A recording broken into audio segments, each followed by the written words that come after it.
The United States just slapped a 25% tariff on Brazil, one of its own trade surplus partners. Follow and like for the geopolitics. Most channels won't break down this clearly. On July 15, Washington announced a 25% tariff on most Brazilian imports, taking effect July 22. The U.S. Trade Representative says a year-long probe found unfair practices, from lax anti-corruption to unfair tariffs. The twist? The U.S. has actually run a goods trade surplus with Brazil for years. This replaces an earlier 50% tariff the Supreme Court struck down back in February.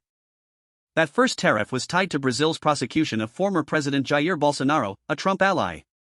The new order uses a different law, Section 301, focused purely on trade practices. Key goods are exempt: coffee, beef, oranges, some energy products, and aerospace parts. Secretary of State Marco Rubio blamed President Lula, saying he put ego ahead of a deal.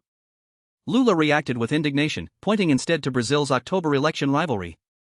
He blamed his opponent, Senator Flavio Bolsonaro, who recently visited Washington.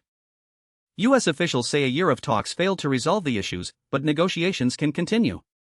Analysts say this mixes trade policy with politics, and the clock is ticking to July 22. If this broke it down clearly, like it, comment your take, and follow for the next one.